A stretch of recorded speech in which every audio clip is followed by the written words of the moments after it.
पाठवून देण्यात यावी। हे बघा पूर्ण ॲक्सल आणि पूर्ण तुटलेलं आहे।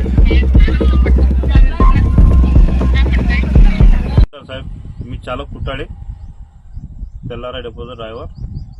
आज आता सकाळी मी काटेल धामवरून सकाळी निघालो, तेलाऱ्याला आलो। तेलाऱ्याहून नेर पंचगाव मार्गे अकोला जात असताना गाडीत जवळपास 100च्या आसपास सवाऱ्या होत्या। गाडी धीरे धीरे अकोल्याकडे जात होती आणि नानखेडच्या बाहेर निघालो। थोडंसं अंतरावर आल्यानंतर गाडी एकदम स्लो चालू होती।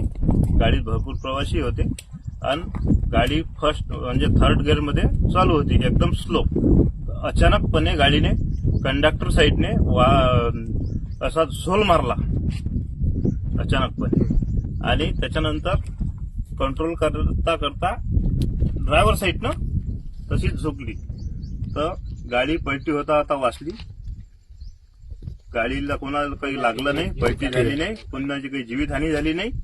आता त्यानंतर आमचे साहेब इथं आलेले आहेत, गाडी चेक करतील काय कोणाला दोषी आहे काय आहे। पण तो दोष कोणाचाही असो काही असो, पण मायाकडून काही घटना घडलेली नाही, कोणाला लागलं नाही, कोणी काही गाडी पलटी झाली नाही, ते देवाची कृपा। बाकी मला काहीच टेन्शन नाही साहेब। आता ते वर्षाची कृपा ते देवानच पाहिलं माहिती। कोणाचा अपघात घडला नाही, काही झालं नाही, कोणाला लागलं नाही। ठीक आहे, चला। आपण घटनास्थळी प्रथमदर्शन बघत आहोत।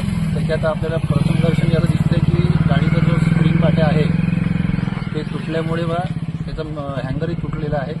आता याबाबत सविस्तर आमची यांत्रिक जी टीम आहे ती तपासणी करेल आणि जे कोणी याच्यावर जबाबदारी निश्चित होईल आणि त्याच्यावर आपण कडक कारवाई करू।